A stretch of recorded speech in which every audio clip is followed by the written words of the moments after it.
Eating Soup Alone is a podcast hosted by me, Christopher Crumley, and co-hosted by Nicholas Johnson.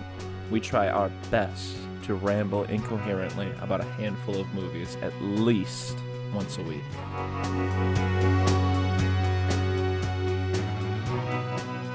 So, this week we're continuing the Saw-a-thon, the Bondathon. The Saw-a-thon, the Bondathon? The Sondathon. The Sondathon. Sure.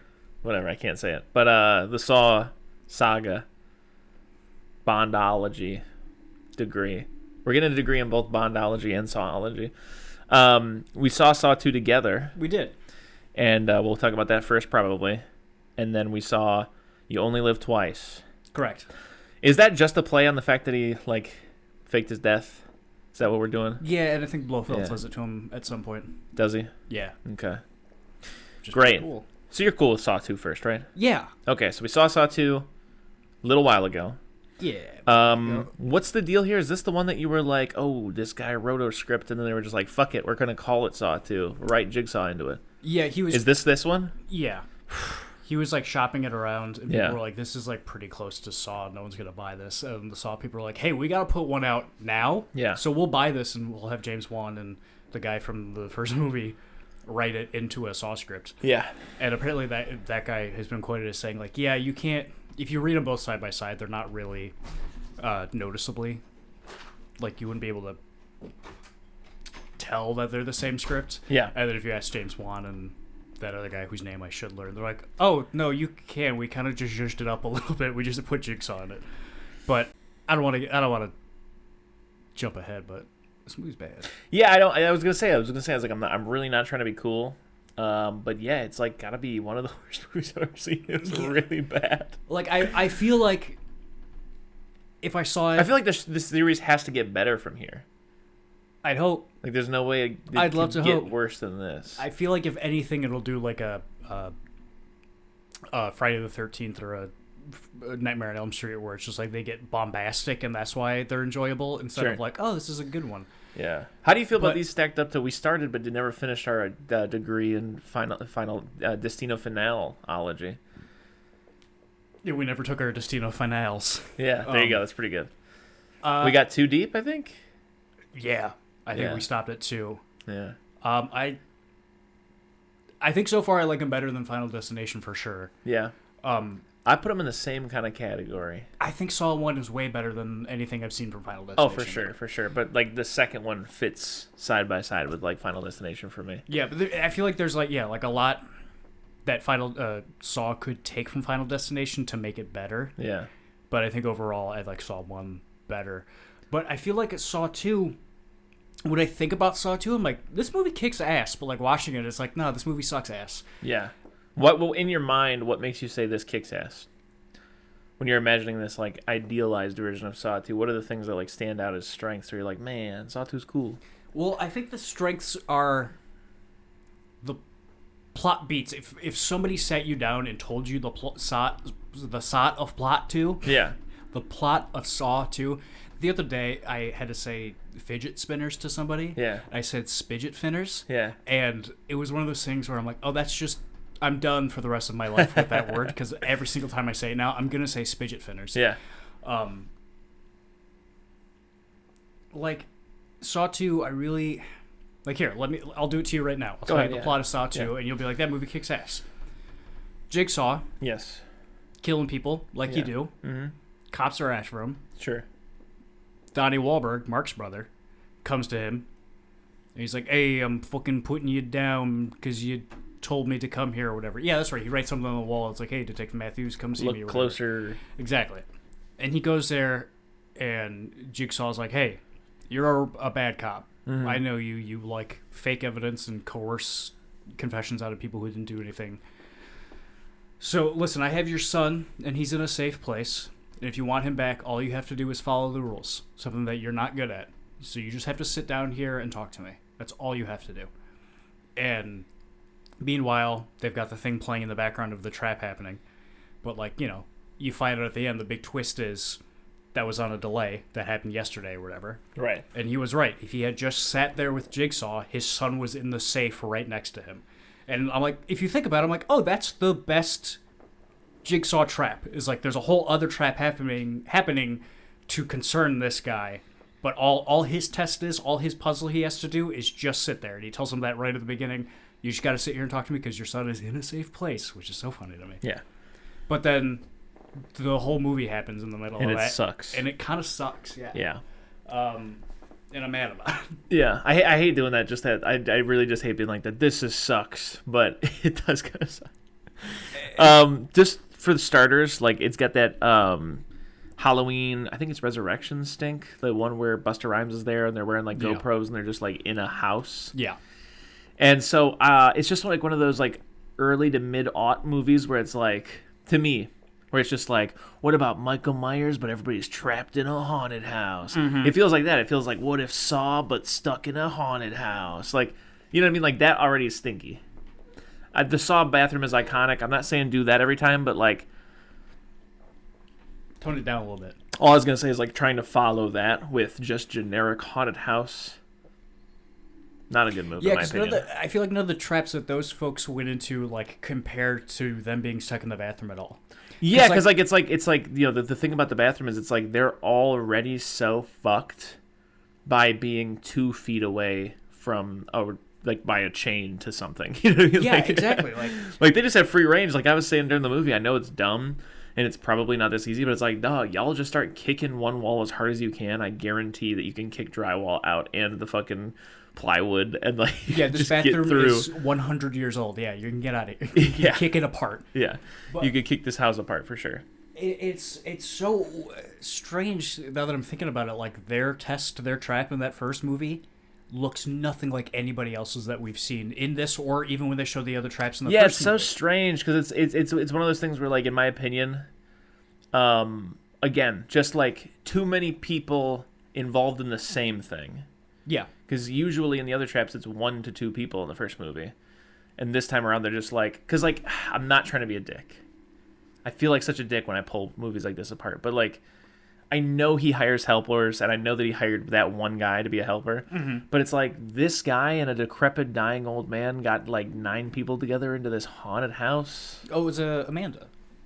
Oh, Amanda also helped. Right, right. Amanda helped, and then that guy helped, right. But still, it's just... Yeah. It's like I don't know. It's just, I'm not trying to be a dick, but who has ever got 7 times over kidnapped? Like, I feel like it's rare enough to, like, there's a guy in Chicago or whatever that, like, the dead giveaway guy, he had, like, 3 girls, I think, in his basement. Yeah. You know, this is, like, 9 fucking people. Who's kidnapping, like, 9 people at once? Yeah, that's all I'm trying to say. It's like, so that's already crazy. And then, yeah, the trap is, like, so... It's almost like Looney Tunesy in a sense, because it's, like, in the other traps, it's like, hey, time to play a game. You want to cut your wrists? Crawl through razor wire. And this one's like, all right, you guys woke up in the house. Get out. And then it's just like this like long, like Candyland board game of like, oh, this one, it's like a Willy Wonka and the Chocolate Factory thing. It's like, here's the one for the drug addict, and here's the one for the arsonist or whatever, and here's the one for, you know what I'm saying? Like, yeah, it's just weird. It's just weird. I don't mind that, but I feel like the thing with all these traps is I don't think you see any of them get done successfully. Yeah. Because, like, and I think that's fine at points when, like, yeah, their whole thing, like what's, like, Mark Wahlberg's brother having to just sit there and that's his test. Mm-hmm.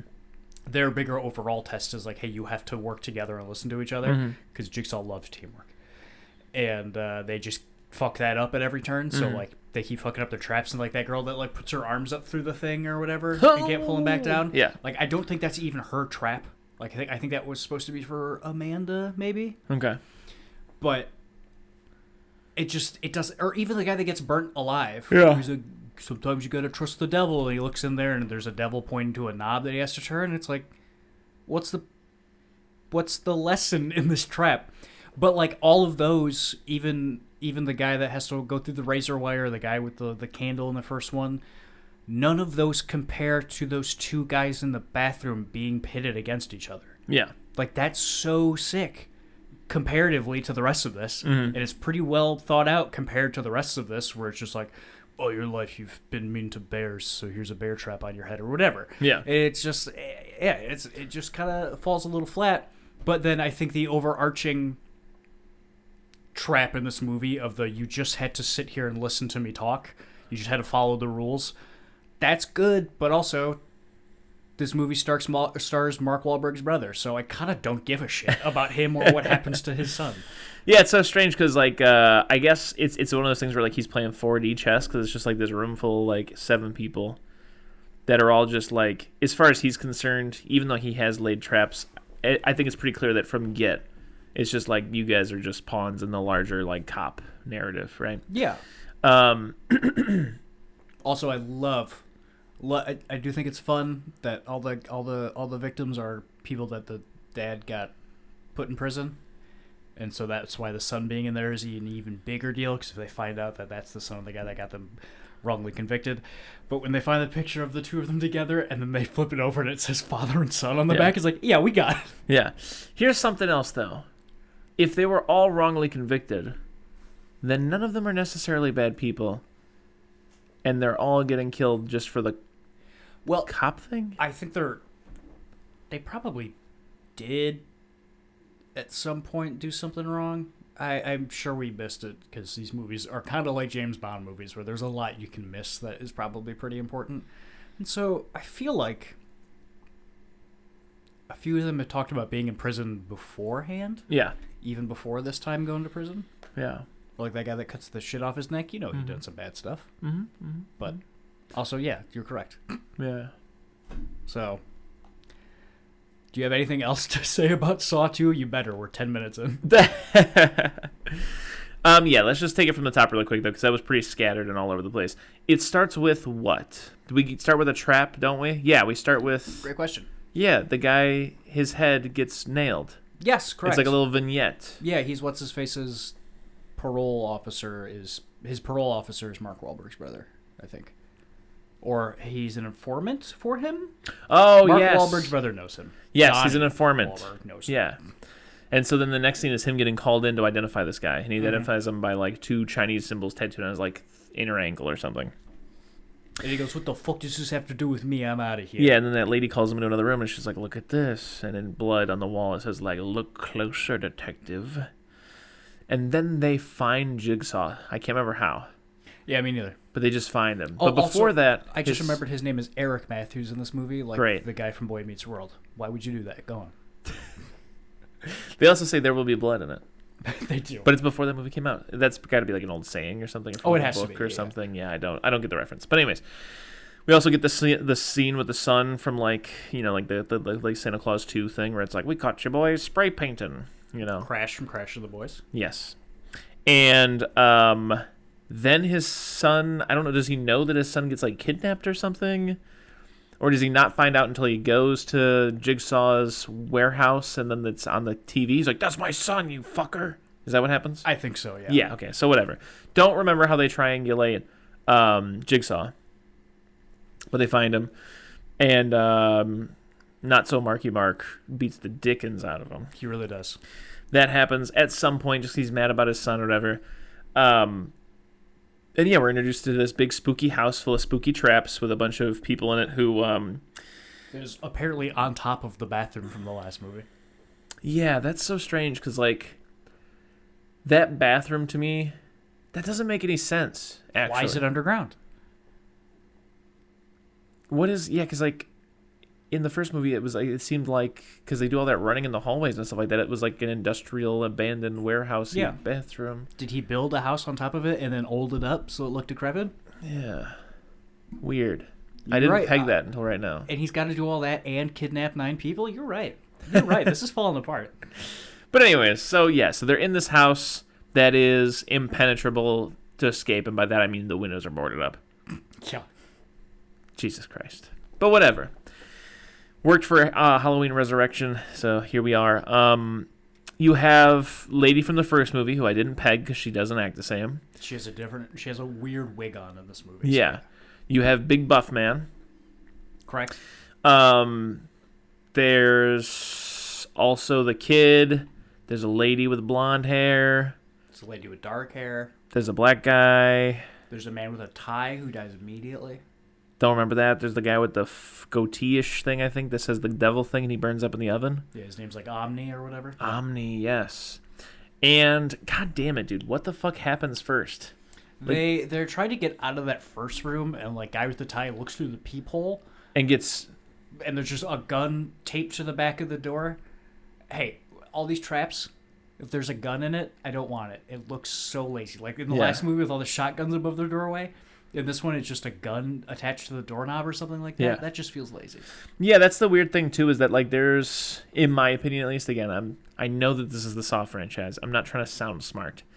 But yeah, there's like a small discrepancy for me between like the badass like genius that they try to like make Jigsaw to be, and then just like the weird backwoods like meth smoking booby traps that he makes. Yeah. You know what I mean? Yeah. Sometimes. Like he's just not hitting that, and he really should, but he's just not hitting that like genius level mastermind kind of like He's hitting more of a like weird methed out neighbor who's paranoid that someone might break into his house in the night, so he sets up some weird like shotgun trap. Absolutely, and I love this actor. I think he's great, but also it's a great iconic role for sure. He's just not getting anything to work with. Like I just like his look and I like the way he speaks, but he's just not. Don't like the robe thing he wears. That's weird. The robe sucks, and he's just not really given anything fun to do or say. No. The coolest thing he said is "game over" at the end of the last one. Game over. And then it was like da-ga-da-ga-dong, da-ga-da-ga-dong. Still can't remember the theme. I was like, I'm gonna remember it for next time, so we can do it. Nah, she's got nothing. So that guy gets blasted, and they're just trying to get out. The big buff guy is confrontational. They get clues along the way. Oh, there's poison seeping in, so they're all losing their mind. Yeah, he's like, the door will unlock in 3 hours. You will die into. Right. Yeah. Right. There's poison because he has access to poison. How do you get poison? I don't know how you get poison. No idea. But anyways, then there's the furnace thing, which has got 2 antidotes in it. And then they give up on it pretty quick. Yeah, I forgot about that. Because the fire goes out. Someone could crawl back in there? Or are they worried that it get turned on again? Yeah, good question. I wouldn't go in there. No? Yeah. I also wouldn't go in there. But anyways, whatever. So that happens. That's one of the things that happens. Oh, also, I wouldn't do any of this, just so we're clear. If I woke up in a jigsaw trap, I'd be like, I'll kill myself before you're trapped in, you dick. You obviously put a lot of work into this. You. Yeah, I would pretty much be like, hopefully you left my phone in there. I'd watch YouTube for the last 2 hours. Yeah, absolutely. Yeah. But anyways, so there's, you're right. I mean, again, they turn on each other. They try to do like a... Oh, the key to what you're looking for is in the back of your mind. Or he says some shit like that because they all got numbers painted on the back of their necks. Which I'm not trying to be an asshole at all. Again, not trying to say I have a mega mind. But immediately I pegged it as like, okay, yeah, back of the head. Like, look at that guy's back of the head. Or look at the back of your guys' head. Like, what's back there? Because the first one is like, follow your heart. Yeah. So I think that's just his whole thing. I think... Going forward, every time he says that thing, I'm going to be going, okay, but what does that mean? Yeah. How can I take that as literally as possible? In my opinion, that's one of those things where I'm just going to write it down as like it's just like, yeah, well, that's like, I do not believe that a room full of people wouldn't have pegged that quicker. Yeah. Is my thing. Or like felt it. Or like, how... So you tattooed all those people while they were asleep, or is that marker? Yeah, exactly. If it's marker, they're sweating like crazy. That's gonna rub off. If it's a tattoo, they we're would really feel digging it a little sure. deep. But yeah. But So basically, the next thing I want to mention is I want to jump forward to, like, his big arc is that, again, he's like the king of I can't work with anybody, Sigma male to those bones, to his core. He goes so far as to like. He's finally got like the kid and this one girl who's like protecting him or whatever, and she's like, you can't kill me because what? There's cat drool all over me. Because you need someone to look at the back of your neck tonight, ever. And he's like, no, I don't. And he cuts off the back of his own neck so that he can look at what the number is. Which puts it in his pocket in case he forgets. That's very funny. Very funny. But he doesn't. Also, everybody else, he's just looking at the number and going, 16. Okay, got it. It's you are not going to remember that when you get to the got last it, person. sir. Definitely no got it. Also, you don't know where it is on the back of your neck, so how are you going to cut it off? And also, what if you cut it off and it's a 6? Is this a 9? Who knows? So nuts, definitely crazy. There's also, I guess we should backtrack and talk about the needle pit. Oh, that was the worst. That sucked. That sucked so hard.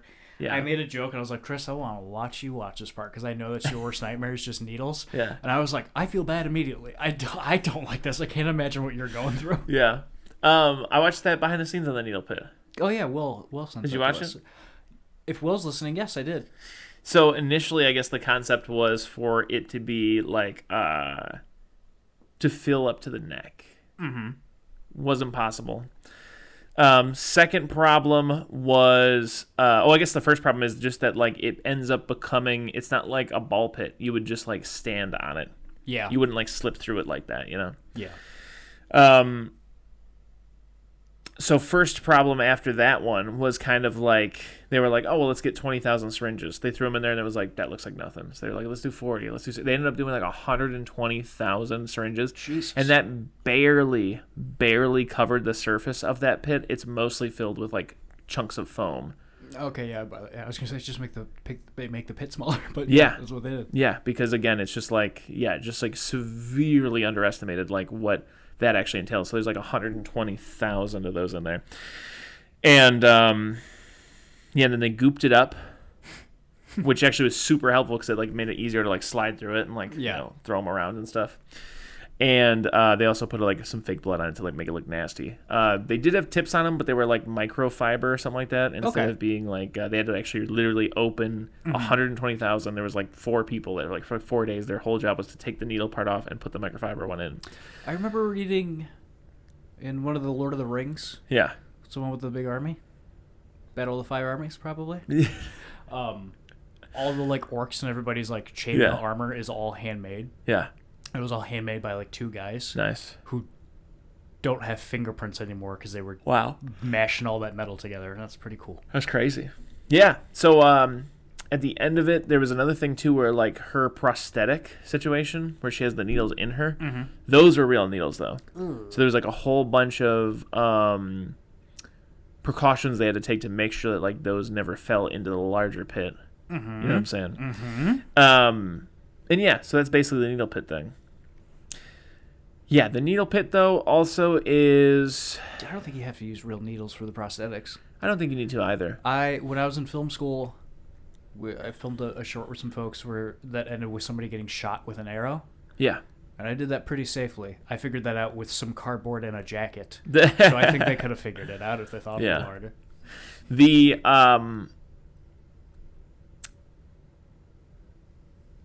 needle pit, again... When a movie like this, kind of stinky, can kind of feel like you're beating up on someone who doesn't deserve it. But yeah, again, got to take umbrage with the needle pit. What the fuck is the needle pit? Like, yeah, whose trap was that? It was for Amanda. I thought 'cause she used to be a junkie or whatever. No, but no, it's for the big buff guy. Is it? Because he was a drug dealer, and so it was like, now you have to crawl through what you know what I'm saying? And so he's like, I ain't doing that. I'm throwing Amanda in. So he threw her in. It wasn't even intended for her. It's intended for him. But he didn't do it. And I gotta say again, like, so. I hate to play like the semantics thing or whatever you want to call it, but like they just like go around the neighborhood collecting enough. Like I now know the number is 120,000. That's a great point. I didn't know beforehand, but I still was like, okay, what? So like brain tumor guy and his crew of lady that he put in a salt trap, and then one guy that he's like paying maybe. She's a nurse. Or they she just got him from the hospital. Yeah, could be. Yeah, slowly collecting them for a year. Sure. Or, I mean, they probably use a lot of needles at hospitals. She probably just, like, in the dump to get the bad dumpster. Bro. The bad dumpster. Bro. I've never called you bro in my life, and I did it, like, 9 times. You did, yeah. I listened to this long thing about Mother Teresa and how she was actually a very bad person. Okay. And her whole thing about helping the poor mainly was to go... on vacations. Basically. No, like, she went somewhere and, like... took down a temple or something like that and built up like a very Christian place that was just like a tabernacle where the poor can go to die with dignity. It will make them comfortable and stuff like that. And it really kind of ended up being her just like, well, yeah, this person isn't our religion, so the best thing to do instead of help them is to let them die and see God and see the errors of their way, which is super fucked up. Mm-hmm. But also just getting millions and millions and millions and millions and millions of dollars in donation for this place, not spending any of it on the actual place. The place didn't have running hot water, just cold water, and they were reusing hypodermic needles until they were dull, and reusing them on people and cleaning them by running them under cold water. Yeah. And, like, people are like, oh, I'm dying, I need help. The real life soft needle pit. Exactly, was Mother Teresa. And she was just like, no, it's good for you to die the way our Lord and Savior Jesus Christ did. So that's a wonderful thing. And then when she got sick, she went to, like, the most technologically advanced, top-of-the-line hospital in the world. Yeah. So, well, didn't that happen with Gandhi, too, when his wife got sick? He was like, she will not be receiving any medication. Then he got sick, and he was like, give me the medication, please. Also, I think Gandhi, sorry if I'm speaking out of turn, and Gandhi didn't actually do this. He used to bang, like, 14-year-olds. I don't think he banged them, but I think he was just like, hey, it's a good idea, and God would fucking love it if we just slept naked next to each other. Yeah. Which is... So you're thinking no banging happened? I'm thinking banging might happen. I feel like that's almost worse than banging. Like sleeping naked next to a naked old man, that's just bad. That's just bad all day long. Yeah, it's a much longer process, too. Mm-hmm. It's a lot of, It's like the saw needle pit of real life. It is. Anyways, back to the movie. What are the other traps? Yeah, there's the one where you have to reach in to get some anecdote, and I love this one because, it's a... I don't know what the term is. I'm sorry, this is not PC, but when I was a kid, they called them Chinese finger traps. I think they just call them finger traps now. I think they're still Chinese finger traps. I don't think they call them Chinese finger traps anymore. Okay. But look it up. You Also, reach in, and she grabs the antidote or whatever, and just yanks the top part off the plunger, spills the antidote everywhere, and then just like clearly just like the finger trap portion of it for her hands is just like jagged pieces of like glass or something just slice up her arms, and she definitely dies, bleeds out in that thing for sure, no doubt. What do you got? A single-ended version sold as a girlfriend trap. It's been available since 1870. Good bit. But yeah, it is just the Chinese finger trap. It's okay. Also, Exodus 7:19 is where There Will Be Blood comes from. Nice. Cool. So what other traps are there? There's the... No idea. There's the gun. Okay, there's the gun. There's the furnace. The furnace. Chinese needles. finger traps, the needles. The poison in general? The poison in general. Yeah, and there should be a trap for every person, but I feel like we probably didn't even get to all of them because they were just fucking it up left, right, and center. Yeah. Well, anyways, nobody gets out. Nobody survives except for Boy, because they brought Boy to the safe, I guess. Back at present time, they...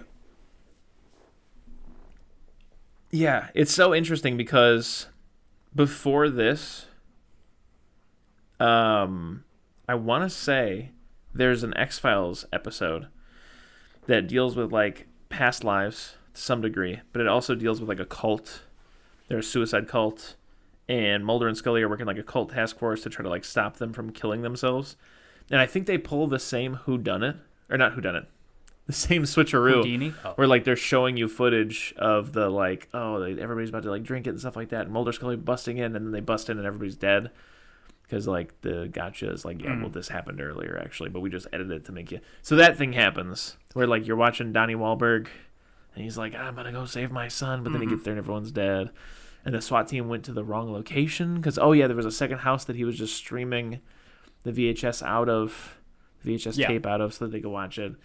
And, then they let the boy out of the safe, and they just take Jigsaw to jail? No, Jigsaw's in the car outside because Donnie Wahlberg drove him there after beating the shit out of him. Yeah. And then he goes into the basement from the first movie. Right. What are the chances in Saw 3 we see Donnie Wahlberg dead in that same bathroom? Good question. Yeah. What do you think? I don't know. But also, did we see body of a... We saw some bodies, some really decomposed bodies. Well, I think that were for sure guy from Lost and Adam. Yeah. I don't think we ever saw Princess Bride. No. Saw his foot. His foot was there. Okay. But anyway. And then, then Amanda shows up with a new haircut and a different outfit. She's like, what's up, bitch? Game's over. Game over. And she says game over. And then it cuts to Jigsaw. So she slammed the door? Yeah. Okay. And then it cuts to Jigsaw out of the car all bloody, and he smiles like, do you have to drive? And he goes, game over.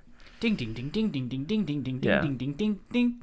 So this is the last one that you have actually seen before? Oh no, I've never seen this one. You never seen this one? No, I just remember my sister's boyfriend at the time being like, and then his son was in the safe the whole fucking time. Yeah. And just losing his And mind. at the about time it. where you like, that's pretty sick. Yeah, I was. Yeah. Yeah. That's why I was pretty excited for this one. Yeah. And, it turned out to. So it let you down quite a bit. Yeah, I don't think I'm going to enjoy another one of these until Linkin Park shows up. Okay. Spoilers, Linkin Park shows up. Yeah, I mean, I did enjoy the first one to some degree, but this one, yeah, I don't know. I guess way bigger budget. The car chase was exactly the same. It was the idea of a car chase. It was just like him obviously sitting still and the camera's just going left and right. Well, with you having prior, like I guess like preconceived notions, yeah, how did this stack up for you? I know you're disappointed, obviously, but what were you expecting? I guess I was expecting it to be at least on the level of the first one. Okay, and it for some reason was not. Yeah. So you have watched videos of people explaining the overarching lore, though, right? I believe yes, I have, and I remember some of it. Yeah, okay. So you won't be able to answer questions like, when do we kind of really start getting, like, when do we start lore maxing? I think the next one. The next one? Yeah, I think. Is it about to do? Yeah. Does it do like the Freddy Krueger hat on a hat thing? Where it's just like, yeah, actually he lived in the basement of the school, and it's like, yeah, actually he's a sleep demon. Like like it just keeps like being like, actually this, actually this, actually this, actually this too. Yes. I'm gonna spoil something for you. No. How big is it? I mean, it is and it isn't. I just. Are you sure? Yeah. Jigsaw dies in the next one. Okay. Because he's full of tumors. Yeah. But then he's in every single of the other 10 movies. Yeah. But he's still dead. They just keep doing flashbacks. Okay. So it's a hat on a hat Yeah. on a hat on a hat on a hat on a hat, and it's crazy. So my question with that is like, I knew that he died, but I was curious if it was. I didn't know that it was that. I thought it was like, I thought they did the old like psych bitch. Yeah, you would think, but no, they don't. No, they just do the thing where it's like, actually, he had this whole other saw planned out. Yeah. Is that what they do every time? Mm-hmm. Dang. So and so-and-so was working for him the whole time, but really so-and-so was also working for him the whole time, and this person was also working for him the whole time. Yeah. Like, it's crazy, yeah. But it's like one of those things where it's like, for what? Like, because at that point you're getting to the, again, I can't help but do a parallel to like Fight Club, because it just feels like setting up franchises, right? Yeah, like the same thing, like going from, Yeah. Yeah. But, This is horror movie Fight Club. I want to say I'm not excited for the rest of these. Yeah. But I am. Yeah. But also, I'm not. I'm excited just because I feel like I'm so firmly what on I the just fence. watched, it can't be worse than that. Yeah. Because, again, I'm not trying to be a dick. Like, it's not like... It's just one of those things where it's like... It's one of those movies where I can tell... It just has that stink of, like, wasn't even a Saw movie. Was, like, barely an original horror movie idea that someone was even, like, remotely passionate about. It has that stink of just, like, something that got wrote that was trying to be bought. Then it got bought, and the studio was like, let's slap Saw on it to make some money because it's convenient. And then they just kind of, like, seemingly did the bare minimum. Because, like, again, I'm not trying to be an asshole, but, like, James Wong and the guy who wrote it, like, there's no way, because I know how things go. Like, just for great examples, like, John Carpenter and Deborah Hill, like, they couldn't have been that excited to do, like, Saw 2. I'm sure, like, they were like, let's just fucking... Yeah, no, that's you why know what I'm saying? Like, let's just fucking slap a little bit of this on this. Fucking, you know what I mean? No, I think that's what happened was they're like, hey, we need Saw 2 now. Yeah. And both of them were like, we're not making Saw 2. Yeah. And then when they bought that other script, they're like, okay, but can we pay you to make this a Saw? And they're like, yeah, we'll rewrite this script, but that's pretty much all we're going to do for you. It just thinks of all that. You know, it just thinks of, like, you know, just like an orphan, like someone that nobody wants. It just seems like this thing that, like, you know. Well, I think sometimes orphans' parents just die. They don't get given up and nobody wants them. But yeah, I know what you're trying to say. Yeah, it's a mean analogy, but you know what I'm saying? Like that. I just want to make it clear that here at Eating Super Alone, we are pro-orphan. Yeah. Me, not so much. Big time hate orphan. Yeah, I love them. If you got no parents, come on over. That's a weird thing to say as an adult man. I should have done that. But no, if you have no parents, I don't mean it. Because, like, that's the other thing, too, is, like, you know, to talk about, like, being adopted thing, like, it's like, oh, you're adopted or whatever. It's like, my parents chose to raise me. Like, that's a bad insult because like a lot of people aren't adopted and their parents don't want them. Or don't want to raise them. Yeah, because I would just be like, okay, yeah, but at least my parents love me. Like, what do you mean? Like, so Saw 2 better or worse than being an orphan? I think I'd rather be an orphan. Okay. Well, me personally, I love my parents more than I hate Saw. So yeah. Would you? That's yeah. Would you rather be stuck in the Saw 2 house or an orphan? Like raised an orphan, or raised like an orphan. Right now, all you've ever known. Oh, I'd rather be. Well, I mean, my mom and dad are dead, or maybe they just lost me at the zoo. I'd rather be an orphan. Yeah. Saw 2 for me. This is gotta be an F. I feel like. I'm gonna give it a D+. Yeah. Because, like I said, if you tell me the plot of it, I think that's not bad. Yeah. Oh, I guess I didn't even address that much. I do like the idea. Like, so plot. I agree with you. I like the idea of like, okay, Jigsaw knows of this cop that's a dick, ruining other people's lives by planting evidence and yada yada yada, and to basically be like, hey, guy who breaks the rules all the time, all you have to do to get through this puzzle is to follow the rules. All good. Mm-hmm. But as I said earlier, to reiterate my point, I just don't think, even if these people have done bad things in their life, I know he's a serial killer, he's not supposed to be a good guy, but I just don't think that all of those people who they might have done things in the past or whatever, but like you've clearly established that they were like falsely sent to prison on like false bad evidence, stuff like that. It's just weird to me to be like, now all of these people who have already been fucked over by someone who has more power than them, they're gonna be put in this room and then just murdered by a guy. Because again, like, that's the weirdest thing about the Jigsaw thing is like how, and it makes sense, it's fine, it's whatever, but just like the going back and forth between being like this almost like Dexter-like character, but then also just like a normal run-of-the-mill psychopath murderer that does bad things to bad people for no real reason. Like, or not bad things to bad people to bad things to just people, period. Doesn't matter if you're good or bad. You're just going to get murdered because I'm a murderer. Yeah, I think they try to justify it, I think, in the later movies a lot, where he's like, murder's distasteful. But I don't think the movie knows exactly what they want him to be. Yeah. But also, like... This is pre-Dexter, right? I believe so, yeah. Yeah. I think the books existed, but, you know. I think maybe the biggest saving grace from the first one that doesn't translate to this one is in both movies, I think the acting's not great. The first one, at the very least, you have Danny Glover. But Adam and Princess Bride are real bad actors in that movie, but it's charming. They're so bad it's charming. And that wife that's not good, it's charming. The first one just has some charm to it. Yeah, it's reminds me of The Room. Yeah, I just disliked everyone in this movie, and I didn't enjoy any of the performances. And also something that really gets my goat. Happened in the first one too, and it's happened in the second one.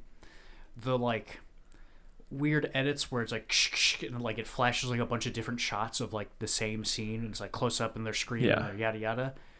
You should be using that when she's falling into the needles, or when she's trying to pull her arms out of the thing, or when he's cutting the back of his neck off. Yeah, they just kind of are randomly doing it, and it's like that has no effect then. Yeah, if you want that like very visceral, like in your face, these weird shots, it should be making me feel something instead of just cringing. Like, oh, what the fuck? Yeah, it should make me feel like a little bit of pain. It should make me uncomfortable while they're feeling a lot of pain. Yeah, and it's just dumb. Hey, can I say something? My one of the podcasts that I listen to a bunch, slightly older guy, probably late 40s, and sometimes in like a historical piece, he'll just be like, oh yeah, and then so and so, this prince of like Argentina or whatever was married to their first kind of cousin, which is just so cringy. And like I've noticed that like my dad will do it sometimes. Friend of the show, my dad will say that about like things that kind of have like oh, that guy's a Republican, that's so cringy. Like it's like I know what you're saying, but not quite. Mm-hmm. You know what I'm saying? Like cringy is a little more like it's not necessarily wow, what a bad decision that person has made. It's like, look how unintentionally this person has like made a fool of themselves almost, or like I'm embarrassed for this person. Exactly. It's like a secondhand embarrassment, like, which I guess, like, dating your cousin is embarrassing, but like that's not the first word I'd think of, But like, I don't think that I'd usually be like, ew, that's ewy is what I'd think of. But yeah, like it's just so interesting because like I listen to the historical podcast and like so often I'll be like, yep, and then this person, hated Jews, which is pretty cringy or whatever. And it's like, yeah, I mean, I guess, being an anti-Semite is kind of cringy, but it's like, again, like, when I think of cringy, I think of, like, give me an example of something that makes you cringe. Oh, like when someone texts, like, the clearly, like, so this one that was, like, it was, like, a text that was, like, hey, James, how was your, extended, like, your long weekend or whatever? And he was, like, God, he said something like, it was, something like it was swagged out or something like that. How was yours beautiful or whatever? And then it was like 2 days later and he's like, you weren't fucking with swagged out. It was awesome sauce. Yeah, awesome sauce. Yeah. But it's like the cringy thing is the beautiful, obviously. Like he slipped the... So like, that's like a lot of the times on like r/cringeworthy or whatever, like on like Reddit. It's a lot of stuff like that where like people try to be like a little flirty or with it or whatever. And it doesn't go over well. And it's like, cringe, I think cringe very specific for me, very specifically relates to secondhand embarrassment. Secondhand embarrassment for something that you think a middle schooler would do, but an adult's doing it. Yeah. But anyways, so I don't know why that crossed my mind. Why did that cross my mind? I don't know. Were we talking about something else? So we said something was cringy.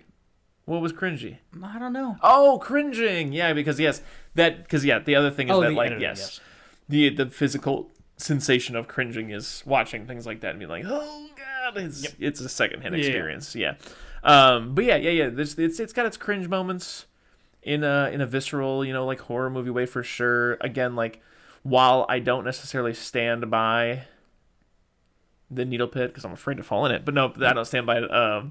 Just as a concept, it's a little whatever. It's still effective. Yeah, still a decent horror concept for sure. It's again, like I feel like. Less so with the first one, but still it's present. Same thing with the second one. Like it all just like Saw so far for me just has the stink of like adult $40 to enter haunted house experience. Yeah, I get you know that. What I'm saying? Where it's just like it feels very like Spirit Halloween-y, where it's like yeah. Because I think there's a good chance that especially since we didn't see any of these when they were coming out. Yeah. They had a huge influence kind of a thing. Yeah, Spirit Halloween was just doing Saw. Yeah. So it's a good... So... Because every year, if it's Halloween, it must be Saw. I think that was their tagline. Really? Yeah, because there was one a year every Halloween. So I gave it a big fat F, and you gave it a what? A D+. A D+. Well, that wasn't the only film we watched this week. Yeah, we also watched... You Only Live Twice. Well, before we get to it, Chris, I do have a question for you. Yeah. Why do Chinese girls taste different than all the rest? That's such a crazy line to start your movie with. Chris, that is the first thing spoken. That is the first thing that he says in by this your movie. Hero, like the by good the guy hero of your movie. You know who should say that? The villain of your movie. You know who should say that? Nobody. Like keep it inside. And what does it mean? Like, I thought that. Not to jump ahead, I thought it way later when he's dressed up like a Japanese man. And Side note, yeah. And we can't get off on that. You're right. when he's with his new wife, I can't wait. And he's eating the oysters. Yeah. And he goes, it's our honeymoon. She goes, this isn't a honeymoon. Yeah. This is business. And he goes, well, I won't be needing these. Because they're like an aperitif or whatever. Like whatever makes you horny. They're supposed to be like a horny food. He said that, and I was just like, okay, I know. That's a joke. Yeah. But I don't know what it means, and I don't want to know because it's probably disgusting. It is. Yeah, it's one of those foods that like supposedly gets like men and women in the mood, whatever, like an aphrodisiac or whatever, Okay. So back to the beginning. Don't want to blow my load. I want to blow my load so bad. I'm just to skip to the end for just a second. Sure. Ian Fleming's James Bond in You Only Live Twice. Yeah. Is my favorite movie, Chris. Really? I love this movie so much. Okay. This movie, I don't mean that it's good. I give it 1 star on Letterboxd. Sure. Oh my God, Chris, I couldn't get enough of this movie. I don't know about you. I tried to cheat. I've seen some people at work watch some stuff on their phone, like on Netflix or whatever, while they're doing whatever. I was like, I might do that with You Only Live Twice. Yeah. 15 minutes in, I laughed out loud twice, and I'm like, I can't do this. I can't do this at work. Oh my god. Yeah. Oh, I love this movie so Speaking of much. laughing out loud, that's something I want to bring up on a side note real quick. Is the Christopher Nolan, like him saying that, like to him, the funniest movie ever made, period, is Talladega Nights. Yeah. So cool. I also just saw the clip of him talking to Colbert, where Colbert's like, so "You've got a guilty pleasure for the Fast and Furious franchise?" He's like, "Oh, nothing guilty about it. They're phenomenal action films." Yeah, that guy, I don't know who told him to. Yeah. But doing press for Oppenheimer, someone must have been like, "Hey, Christopher Nolan, you are kind of the coolest guy in the world. Yeah. Just play into that while you're doing interviews." Yeah, he's so normal. I feel like everything before this I've seen of him is like so serious, and he's just being so normal. Have you ever heard his brother speak? No. American. Interesting. He was born in England and was there and learned how to talk just enough before his brother, because his brother was like a year younger than him. Yeah. Where the accent stuck with Christopher Nolan, and then they moved to America, and his brother has an American accent. Crazy. Yeah, right? Yeah. But anyways, he was just talking about like how much he loves it, and then Colbert's like, "I haven't seen it, but I feel like I'm gonna do a bunch of catching up. There's like a big story in there." He's like, "No, don't worry. It's only the last couple of films that the whole mythology has kind of developed. Prior to that, they all stand their own. If I had any advice for you, it'd probably be to start with Tokyo Drift. It's like Tokyo Drift. I feel like can stand on its own merits. That's a good film, and if you like that, then go ahead and proceed with the franchise. But really endearing. Anyways, hold on, I gotta find out. Fun fact: Fast and Furious. I think like people say the best one is directed by James Wan. Cool. And then is that Tokyo Drift, or is that Too Fast, Too Furious? Which one do people consider the best? Tokyo Drift or Too Fast, Too Furious? I don't know. Okay. I think when I was a kid, I was obsessed with the first one. Yeah. I think I saw the first one. And just because I like Vin Diesel. Like, I liked Pitch Black or whatever, and I liked Triple X. I liked the Iron Giant, but I didn't know that was him. I'm trying to find... The tagline for, I think, the fourth one is really good. And I just straight up can't find it. That's what it is. So yeah, for the fourth one, they came back with like the original cast and the original director. Yeah, they just called it Fast and Furious. Fast and Furious, and the tagline is "New Model, Original Parts." Nice. That's pretty sick. That's pretty good. I'm gonna take a quick detour for a moment. Okay. To discuss something we've already discussed, but we're gonna commit a little bit of podcast magic and try to recreate a conversation we had before. My neighbor did a thing the other day. Okay. Yeah, pretty concerned. I'm not going to go into a bunch of detail. Uh-huh. But for your own safety. For my own safety. But if we're going to do let's call it Columbo Corner or something like that, where I'm going to play armchair detective for a moment. Maybe I'm playing my hand too quick. But anyways, basically, I'm in the backyard. My neighbor is doing something with a pressure washer. I assume cleaning something. Washing something real hard. Yeah, not really paying attention. I'm doing shit, and he comes up to the fence, asks me about something. I don't know. We talked for like a second before he's like, yeah, mind you, it's March. But he's like, yeah, back in hunting season, me and my buddy went hunting. And I didn't expect to get anything, but we actually ended up killing 3 deer. And so I just threw them up into the back of my car. And now just blood everywhere, and like it's just stinking, because it's been sitting whatever. So, oh man, I pulled the whole thing out, and I'm like spraying it out and stuff, and I was just like, okay. Chris, sometimes I go golfing, and I don't really even bring any balls with me because I'm not sure I'm gonna hit anything, Yeah. Crazy. Yeah, because it's just one of those things where it's like, okay. First pause is back in hunting season, and you're just now addressing it. That's a long time to have blood in your car. Yeah. Yeah. I get, like, the only thing that I could possibly, which has got to be Occam's razor, which is just that, like, his attitude had to be like, it's winter, that'll preserve it, whatever, I'll deal with it in the spring. But I think the amount of time it takes for blood to start to stink is tomorrow. Yeah. Yeah, right? Yeah. Yeah. Yeah. Yeah. Yeah. Yeah. Yeah. And he had, like, the whole, like, carpet shit of the car pulled out to hose it out. Mm-hmm. So if you know how to do that, why not do that before you throw 3 bleeding dead deer into your shit? Yeah. Also, that's not how you clean out the inside of a car. Yeah. While car shopping once, was at a used car lot, and I looked at a car that was the exact car that I had just gotten rid of, that I Yeah. had just gotten all banged up and I couldn't drive anymore.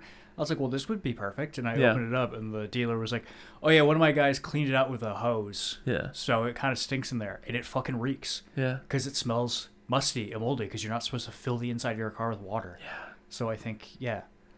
So here's just a couple closing thoughts. One being, more than likely what actually happened is, you know, I'm not saying my neighbor is dumb. I'm sure he's a very smart man. Mm-hmm. But people do dumb things. I do dumb things all the time. So, Yeah. again, Occam's razor, most likely he did definitely go, you know, an egg on his face. What am I going to do with this deer? Threw it in the back of the car. You leave it there. You leave it there. You'll leave it there. You leave it there. If you didn't arrange for transport, you go, hey, you know what? Killed a deer that I didn't expect to kill, and now I'm going to leave it here. A bear will eat it. Because you know what's worse than, like, not being able to take the deer you shot home? Fucking up your car for life by letting it bleed all over your shit, dude. Yeah. And, Strap it to the top of the car. oh, yeah. Yeah. Wait, what the fuck? Yeah, that's exactly Yeah. what you You strap it to the top of the car. That's what everybody does. Yeah. Unless you have a truck, which he did not. That's the classic. So what I'm trying to say is, like, hey, my neighbor did not murder 1 to 3 women. But you could see how I'm not crazy for thinking maybe he might have. I think he did. 100%. I'm putting my money down on it. Yeah. But you could see how I think he might have burned the evidence of the 1 to 3 women that he... I could definitely see it because I see it, and that's exactly what I think happened. So yeah, that's it for Globo Quarter. You know, email eatingsoupalone at gmail.com if you think I'm crazy or if you think I'm onto something. What's an engagement owner? I don't know what the fuck that is. I just matched with someone on Bumble, or got a like on Bumble, and they're an engagement owner. Glad that's what you're doing while I was telling my fascinating story. Yeah, well, I was doing it earlier, and I just wanted to look up something about what you were saying, and then I saw that again. I was like, what's an engagement owner? Well, anyways, back to You Only Live Twice. This came out in, like, what, 1967? Yeah, something like that. Because they were just cranking out 9 of them a year, I think. Because I felt like the last 3 of them came out in 1967. But They've all been in the 60s so far. Yeah. And now it takes like 5 years for one to come out, which I got no problem with. so at this point, Ian Fleming died. Rest in And- peace, you awful, awful man. And Roald Dahl wrote this. Everyone's favorite anti-Semite, yeah. Yeah. Because Ian Fleming wrote Chitty Chitty Bang Bang. They swapped Nice. books and wrote the screenplay for each other's books. But the thing about this one is apparently this is the first one that deviates heavily from the book and primarily only uses the characters from what Okay. I read on Wikipedia. I buy That's just that. like what the Wikipedia said. So, as far as I'm concerned, and you can correct me again by emailing eatingsoupalone@gmail.com or whatever, but in my head right now, the canon, just from reading that one sentence on Wikipedia while I was watching the movie, that means that all of this Japanese madness is existing in the world of Roald Dahl's head. Yeah. That doesn't surprise me, no. So anyways, we start off, and what's going on? Set the scene for me. I got my eyes closed, Nick. What am I looking at? What's the first thing I see here? Also, I gotta say, I know you love this one. I don't think I like it as much as the last one, because the other one, I'm thinking about how it starts. Yeah. It starts with, like, what, that funeral, and then that lady turns out to be a man, and then he jumps on a jetpack, which is the... I'm so sorry, but the fucking lame... Like, it's just... But he does what? He just, like, jumps a fence with the fucking loudest jetpack I've ever seen. Yeah, no, it does not move fast enough that, like, those guys couldn't. In real life, he gets shot to death. It accomplishes the job of a ladder, yeah. Yeah, in real life, he gets shot to death there. There's no way he was moving fast enough. Secret Agent James Bond runs outside and is a getaway and goes, all right, I gotta get this thing. And it's crazy loud. Yeah, headline would just be like, asshole dies and, jetpack-related But murder. close your eyes. Think of a jetpack. Yeah. Now make it bigger. Up in the sky, but even higher. It's space, baby. Rocket ship. Oh, right. And you then know yeah. You know who was out there in space? Yeah. An astronaut named Chris. I clocked that immediately and wrote it down. Okay. What's going on up there? Oh, just astronaut shit. Cool. And then another spaceship shows up, and it's got a big mouth that opens. And it gobbles up. And it gobbles them up. Yeah, because I remember asking Will, would you rather be in the spaceship that just got gobbled, or would you like to be the guy outside who just got, like, his umbilical cord cut? Mm-hmm. And Will was just like, yeah, you want to be in the ship. You don't want to be that guy. I want to get gobbled, yeah. I'd rather, yeah. Because what's going to happen to them? They float off until they run out of oxygen. No, what's going to happen to the guys that got gobbled? Oh, they're at aren't they at Donald Pleasance's house later? So they've been abducted to, like, work for him? I guess, yeah. They're like they're his scientist slaves now? Yeah, so James Bond breaks out at the end, I believe. Oh, he frees them. Yeah, remember he's dressed up like a ninja, and they're like, "Who the fuck are you?" I stopped paying attention in the last half a lot, I get but that's when I started to pay attention. So this should be fun. So they are space scientists. Astronauts, some would call them, or Yeah. cosmonauts. Yes. Which I love. There's a part toward the end where one of them goes, "You know where we're from? We're called cosmonauts." It's like, yeah, you're talking to an astronaut. I'm pretty fucking sure they know that, man. Yeah.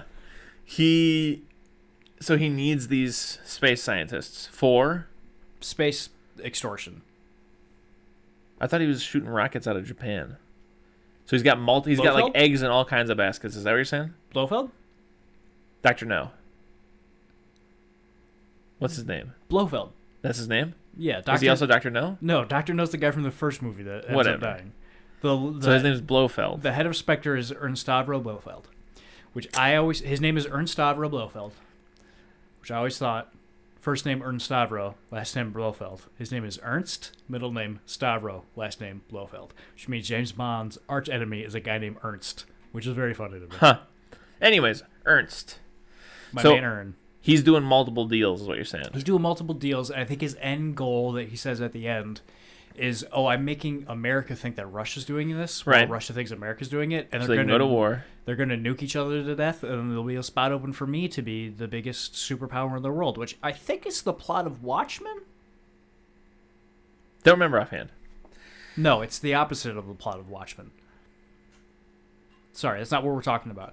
But yeah, so he's kidnapping scientists and making everybody think that the other guy's doing it. And We could make an episode where we watch Watchmen. It could be called We Watches the Watchmen. next week, baby. We'll watch the 4-hour cut.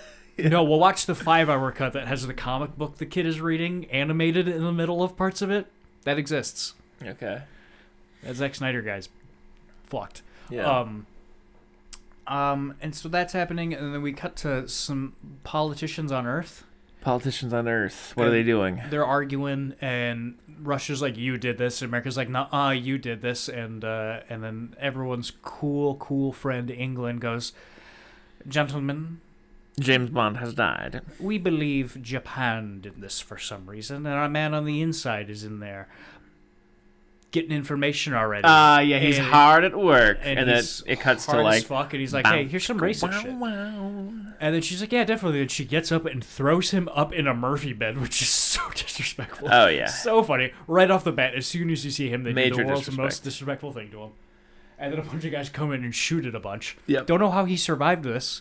Yeah, I don't know. Was this Don't know like how he faked his own death here. staged? I don't understand what part of this is fake. Yeah. Because they pull him down, there's bullet holes in it, and he's bleeding. And then it's his funeral, because they're like, "Hey, we're going to do the last movie again, but we're going to make it longer." And then I guess he was in the Navy? But then in the new movies, don't they fake his death too in the Daniel Craig joints? Or he's presumed dead or something like that. I think he's It's like presumed living dead. off the grid. He's presumed dead and goes, "This is a pretty sick opportunity to just kind of fuck off to Jamaica, so I'm going to go do that." Yeah. Dun, dun, dun, dun. Ba-da-ba-da-da.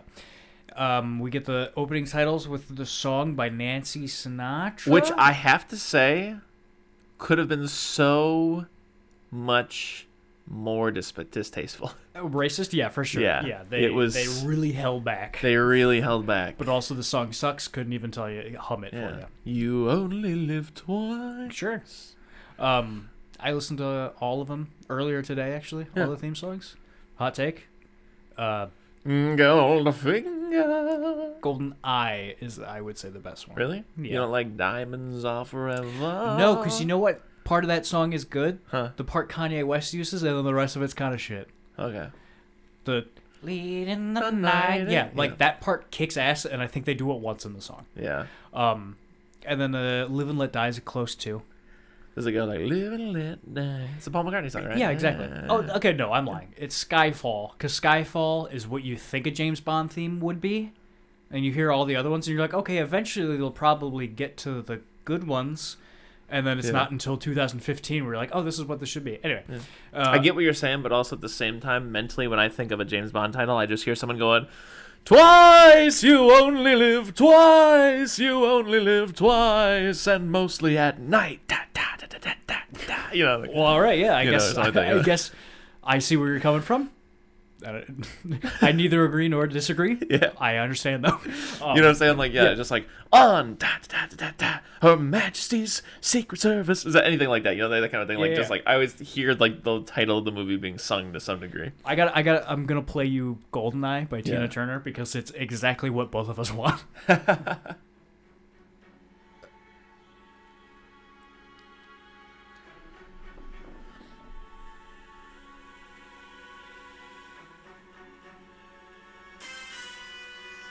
Huh? Pretty good. It's pretty good.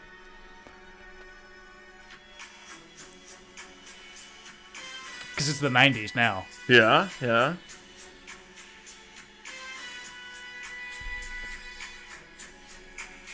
Skip the chorus for you. Okay.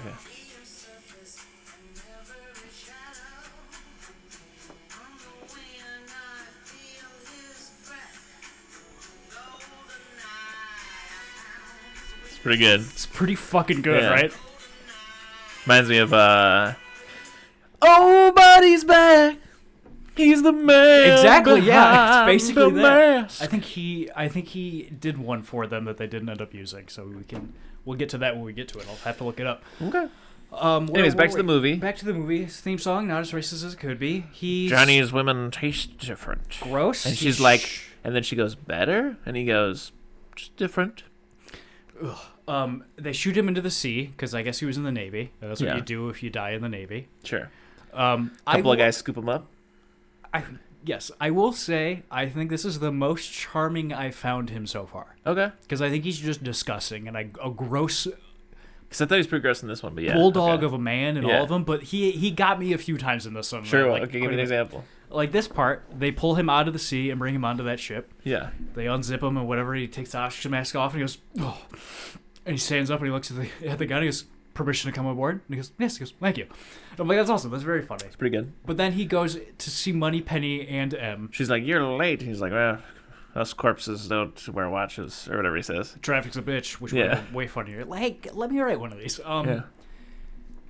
I think it's so fucking funny that Moneypenny and M's office inside of this submarine is exactly the same as their office on land. I also love that it's like nautical. Like, he doesn't really have to be dressed like a sea captain. Exactly.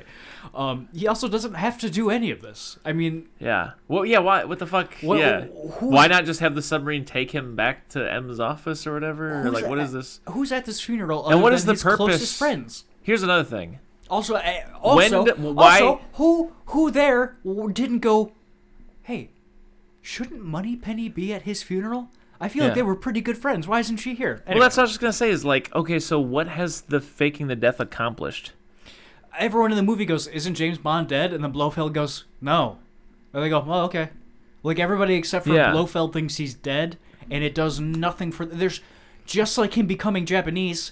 doesn't matter for the movie at all.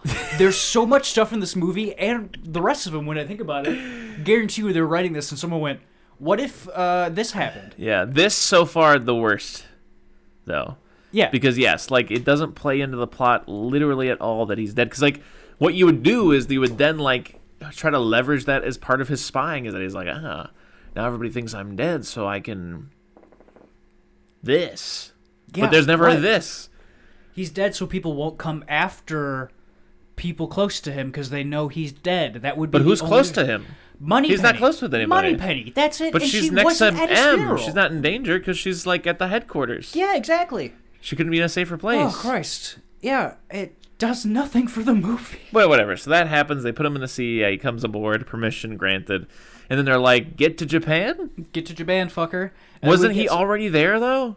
No, he was in China. Okay. Because Chinese girls taste different.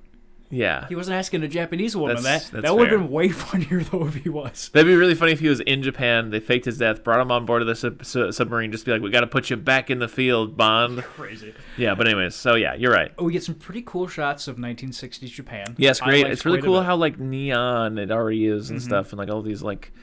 Yeah. Also, I really appreciate it. I feel like whenever I see Japan in a movie or something like that, it's always Tokyo. It's always the city. I really liked how much, I mean, hell, it could still be in Tokyo, but it's just like a rural, like, kind of suburban side I've never seen in a movie. I liked it quite a bit. Yeah, yeah. And then me and Will had a small conversation about Oh, Will watched it? Yeah. Oh. He did, yeah. Can't believe I missed that. Anyway. Yeah. He's pretty bummed out when I told him there was an entire hour left. Yeah, it happens to all of us. But we were just kind of talking about, like, he was, like, telling me about, like, for some reason Taiwan came up, and I was, like, talking about how, like, China has, like, the same relationship to Japan, where, like, as far as they're concerned, like, Japan is part of China. Yeah. And there's, like, a horribly hostile relationship between the two of them. Yeah. Well, hey, hard take? Huh? I don't like that. Yeah. Anyway. Well, anyways, he's in Japan. He is hanging out with a lady. He's hanging out with a lady. She picks him up in a car that is a convertible, because I believe that's the only time that car has ever been a convertible, because Sean Connery was too tall to sit in it. And he is trying to figure out who that is not the Russians would be, or the Japanese government. I'm pretty sure they know that is trying to shoot off this missile. He has to go see that one guy that owns a chemical company. No, before that, the guy with the fake leg. Remember, he hits him with the cane. Oh, yeah. The guy who is Liz. Yes, he gets stabbed through the door. Yeah. Chris, I think. Yeah. I didn't peg that as him having a fake leg. I was like, what the fuck happened there? It's James Bond making sure it's the right guy. Yeah. Is he in another movie or something? When was I supposed to know about the fake leg thing? I don't think you were.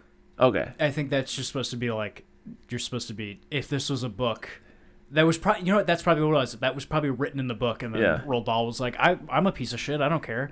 I'll just have it there. But like, I do like that when he hits them and he goes, well, I'm glad you got the right leg. Yeah.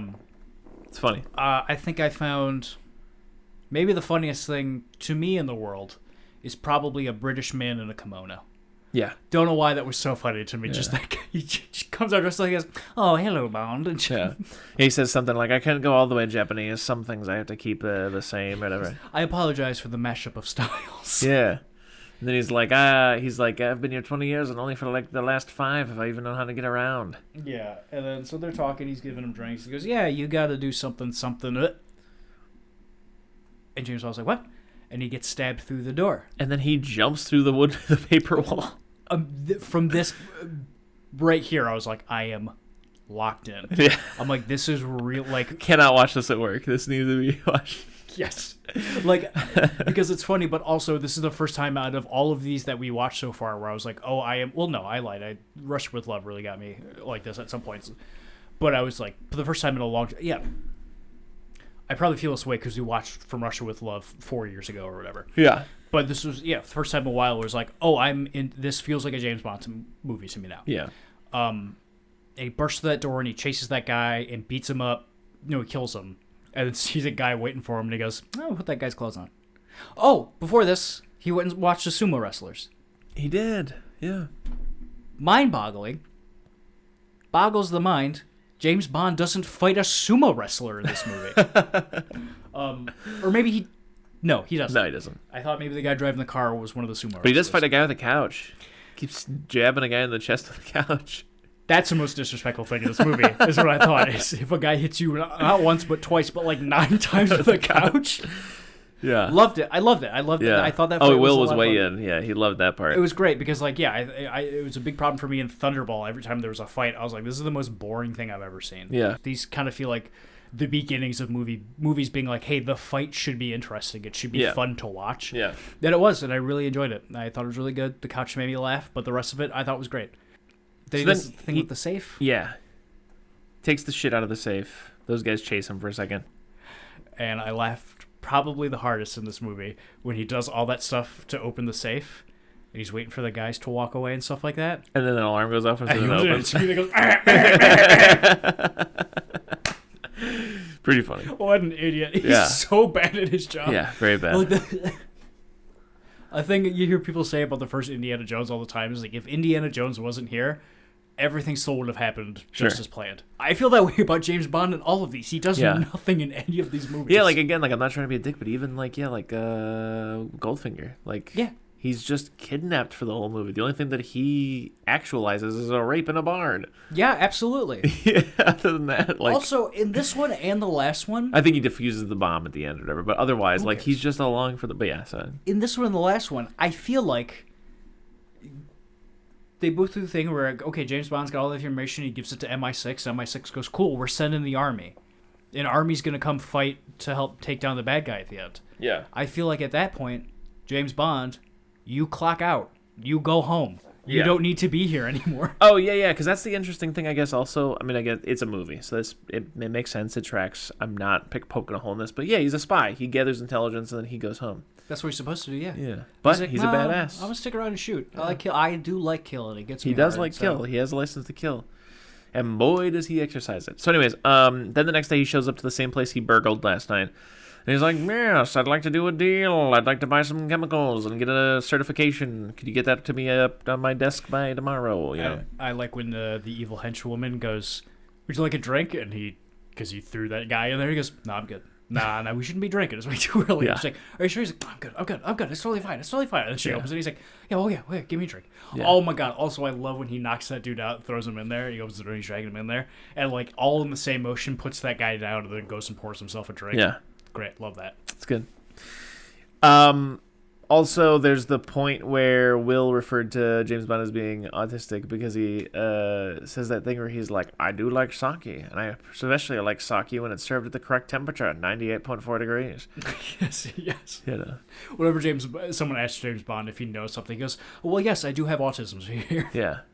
Yeah, like the thing with the golf where he's like, Yeah. yes, I know that only if you do it from behind with a 3-stroke or whatever, but can't find your own ball, and then you finish the game with the wrong ball, then it automatically goes to the other man or whatever. And it's like, Oh, what the fuck you talking about, dog? love him. He's talking to that guy, and that guy gives him cancer because he's giving him an X-ray and sees his gun. And then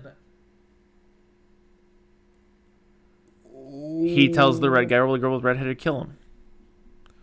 Does he? Yeah, he's like, kill that man. Like, she doesn't try until later, but that's when she's like, you need to kill this man. Oh, right. He gets in that car with the woman from earlier. Because she saves him, or they just... Oh, no, they roll off, and then they go down to the docks, right? And he puts his hand on a big thing that says, like, nitrate or something. He's like, this is cold. It's liquid oxygen. Maybe? And then there's a bunch of sailors that just, like, show up with pipes. He's like, we should go, you know? That's a little bit later. Oh, okay, my bad. But I do want to... I do want to talk about that part when we get there. Okay, so fill me in on what I don't remember. He leaves there. He's walking along, and guys are following him in a car with guns. Yeah. And the woman from earlier shows up and goes, get in my car. And he gets in, and they start shooting at him. And she escapes him. And he's like, hey, I don't fuck with you. You were mean to me. That guy got killed because she brought him to the British man dressed like a Japanese man. And she goes, oh, well, about that, and then gets out of the car and runs. And he's chasing her for a while. And she turns a corner and gets to a staircase and stops and looks at him. And because he's the worst at his job, he goes, oh, cool, I guess I won. We're done running now. And he slowly walks toward her, and then the floor falls out, and he goes down a slide. Nice. Yeah, I remember him being on a slide. It's like... Our favorite part in all these movies is when someone pulls his legs out from under him. Yeah. This one did it and then threw him down a slide, which is so much worse. Yeah. And that guy's his friend. That guy's like, I fucking gotcha. We're buds. Don't worry about it. Yeah. I love this guy. Can't remember his name. The one who shows him gadgets? Yes. Very clearly a different man's voice. Every Japanese person in this movie is clearly speaking English and then dubbed over by an English person doing a Japanese accent. It's insane. James Bond goes, I love you. And he goes, cool, that's a code word. I love you too. Let's get out of here. And he shows him gadgets, which are all a million times cooler. No, he shows him gadgets later. Yeah. They're all a million times cooler than anything Q shows him in any of the other movies. Like in all the other ones, Q's like, here's a watch that works in space, and here's a camera that works underwater. This guy's like, here's a cigarette that shoots rockets. Yeah. It's awesome. I don't know where they go from here. They get baths together from women. Oh, I forgot about this. Yeah, because he's like, in Japan, man is one, girl is two. Girl wash you.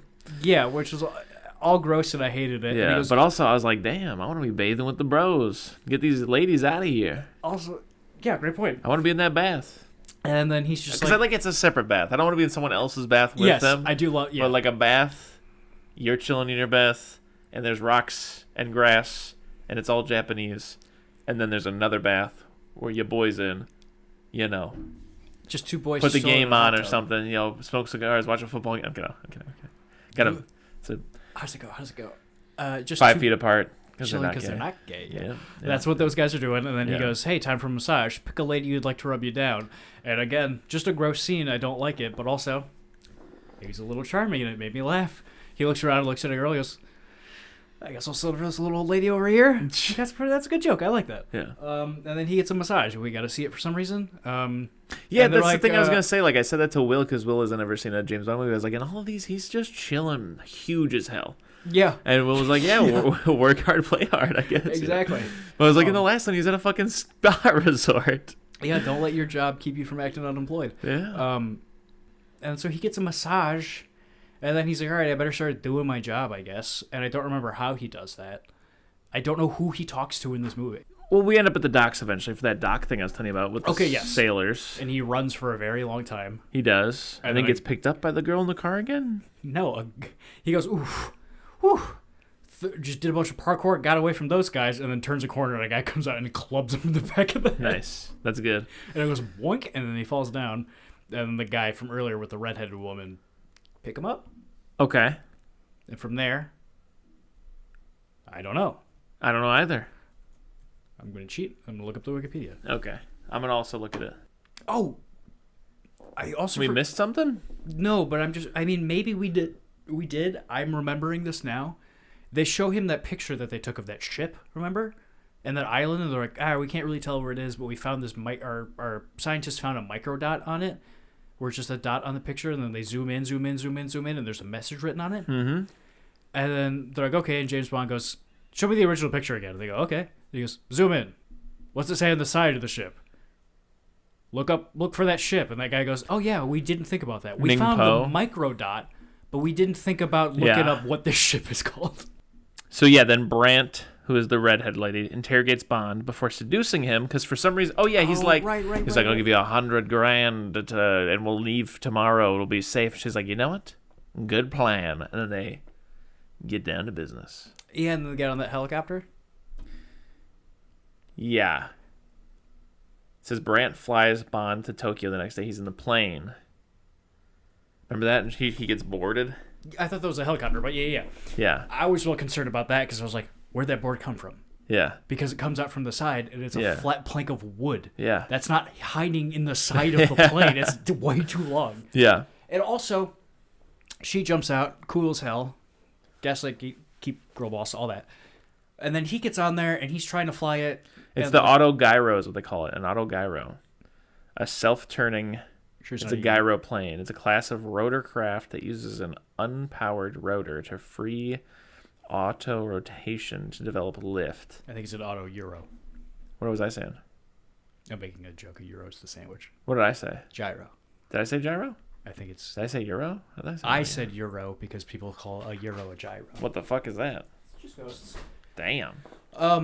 Anyways. She jumps out and then, he's trying to fly the plane and it keeps, showing, all the, gauges and stuff like that. And, straight up, Your Honor, I don't know how a plane fucking works. Why are you showing any of this to me?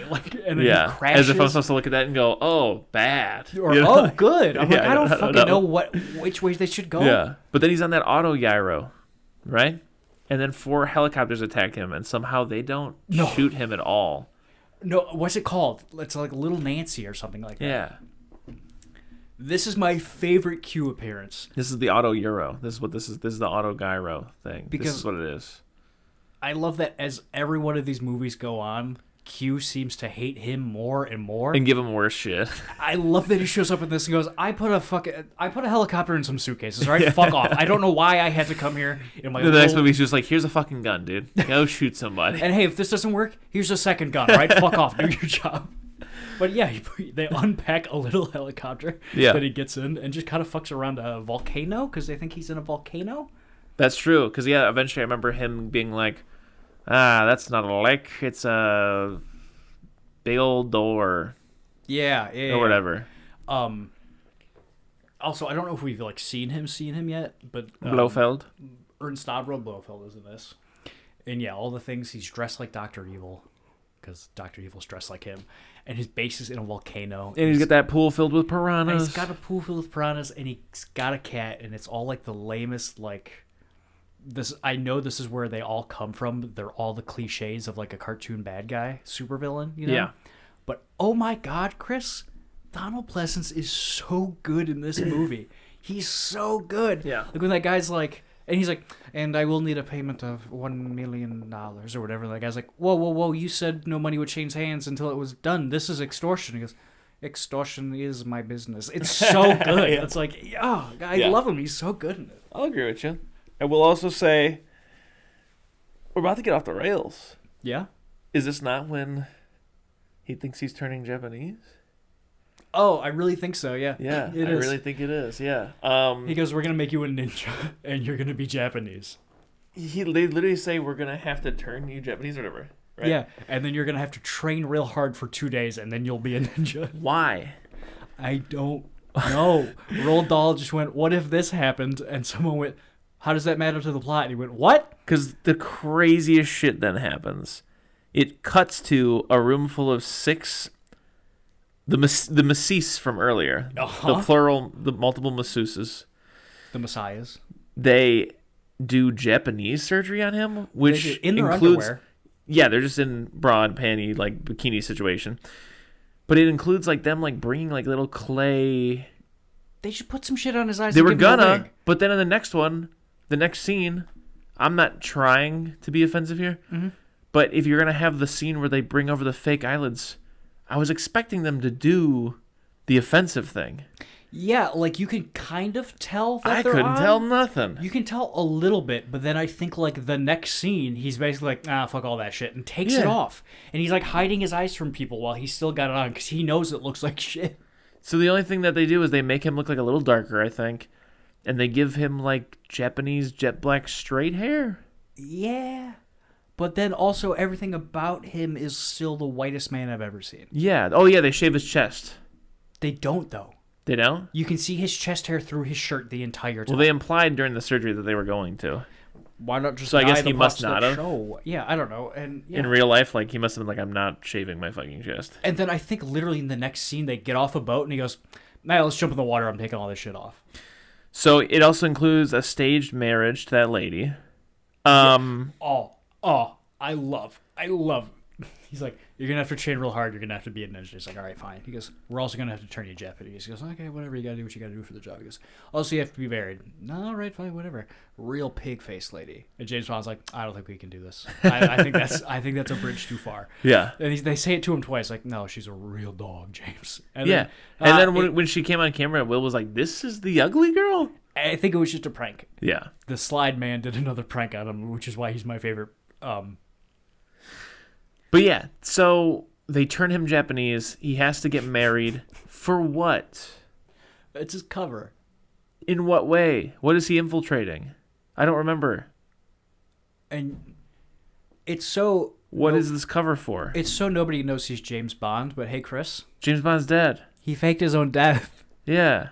It's a hat on a hat. It's a hat on a hat on a hat on a hat. So yeah, all that happens. That lady gets fed to the piranhas because they didn't kill James Bond. Yeah. And then James Bond's fucking around a little bit more. They go, oh, this volcano has to be where they live. I think they probably go back and tell Japanese M. And he goes, cool, here's some cigarettes with rockets inside of them. And some guns with rockets inside of them. And some guns with just some bullets inside of them. And then he shows up to the base dressed like a ninja. Okay. And I like all the guys running around Blofeld's Spectre volcano hideout. They're all got their like mustard and ketchup outfits. I thought they all looked pretty cool. And then James Bond frees some astronauts, put on an astronaut suit, and goes, cool, I'll get in the rocket. And goes over to get in the rocket, and then Blofeld goes, nah. Give me that astronaut right now. And they go, you shouldn't have taken your air conditioner into the pod with you. You should have known better.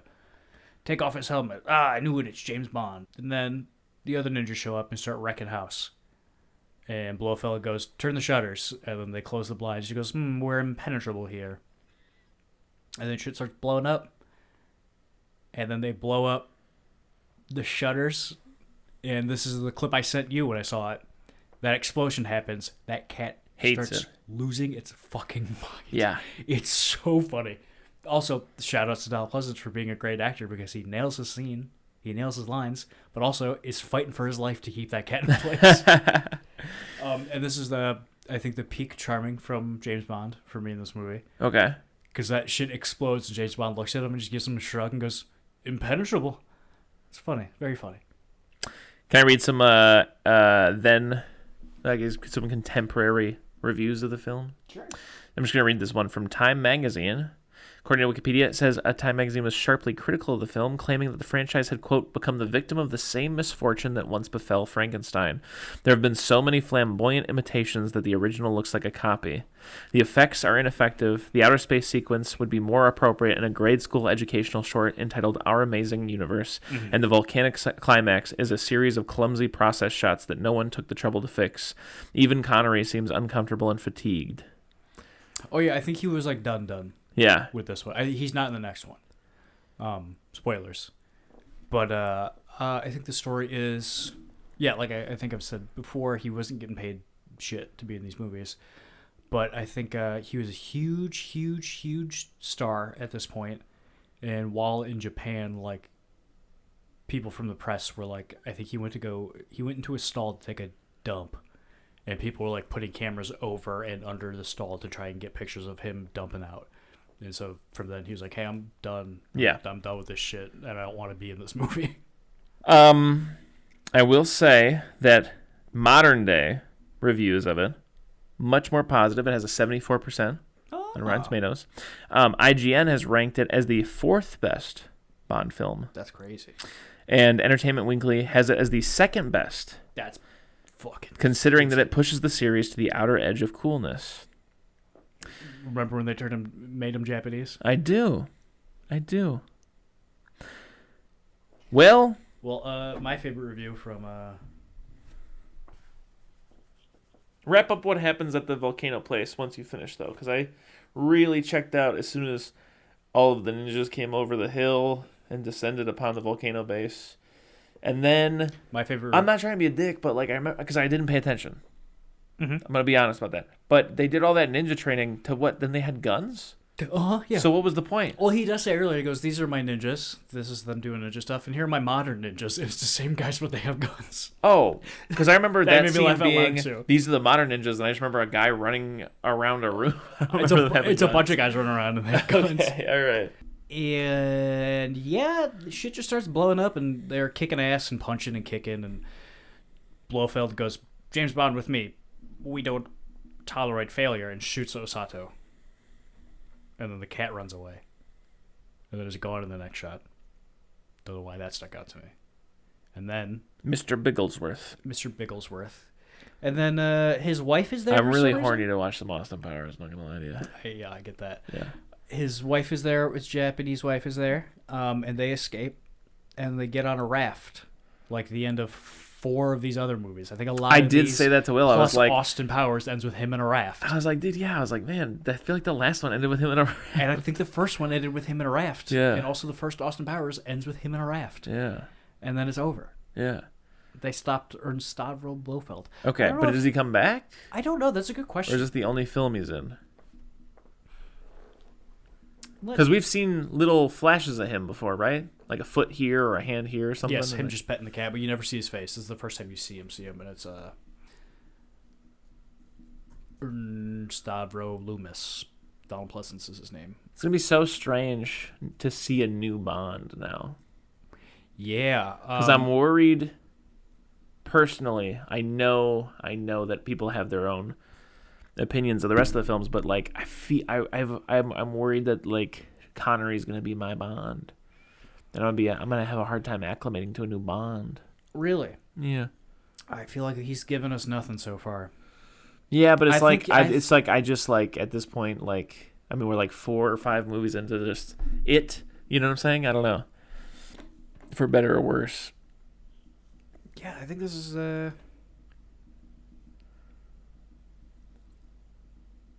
Damn.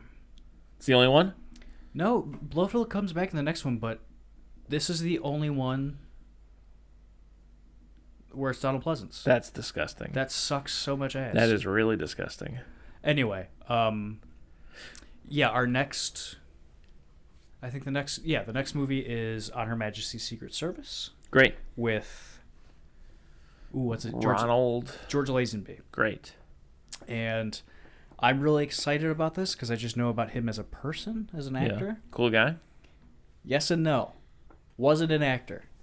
Just thought, be pretty cool to be James Bond. And, like, kind of lied and snuck his way into an audition. Good. For, like, the Broccoli's, like, the people who own the rights to it and stuff Yeah. like that. I was like, gotta be real with you guys before I get started here. I'm not an actor.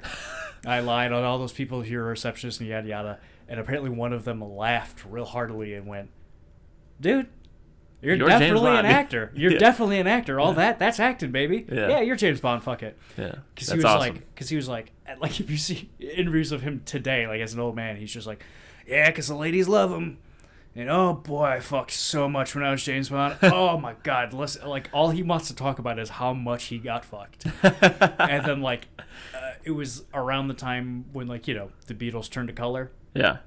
And he was just like, and ladies didn't want to sleep with a guy with short hair. They wanted bearded, long-haired guys. So I was like, I don't want to be James Bond anymore. So I'm real excited about that. Apparently this movie's not bad. It's weird to get used to him, I guess, which I understand. And then I think Sean Connery comes back for Diamonds Are Forever. And Diamonds Are Forever. After that, it's... oh, God, what's his name? Roger Moore? Roger Moore for quite a while. I think he's like late 70s and through all the 80s. And I think those movies are campy. Like really, really, really campy. Who's the one from the 90s? Like GoldenEye and stuff. Who's that guy? Pierce Brosnan? Pierce Brosnan. Okay. But before him is Timothy Dalton for 2 movies. Okay. I don't know what the fuck that is. He's James Bond. And then it's Daniel Craig. Yeah. I think fun fact for you. I could have saved this till we got there, but I'm just thinking about it now. Pierce Brosnan was in some show on NBC that was like keeping him from being James Bond because they really wanted him to be James Bond and he really wanted to be James Bond. Yeah. And the show that he was on wasn't getting picked up, so he's like, cool, I can be James Bond. And it was the day of the press conference when he was going to go. They were going to announce him as James Bond. I think he was like literally walking out of the door. It was like all over the papers, like, oh, he's going to be James Bond. He's going to be James Bond. This press conference is going to be like, hey, he's James Bond, yada, yada, yada. He was walking out the door, and NBC called him and went, hey, all this press has been great for the show. We're picking it back up. You can't be James Bond because you're still under this contract. And so then that's why Timothy Dalton was James Bond for 2 of them. And then Pierce Brosnan got the chance to be. That's crazy. Yeah.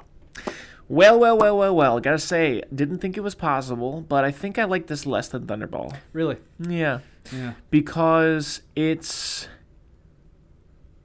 I like that you like it, and there are some things that are definitely funny and enjoyable, but it's just... Oh, yeah, don't let my enjoyment of this movie make you feel bad about it. Yeah, this is the worst one. Yeah, so that's valid, yeah.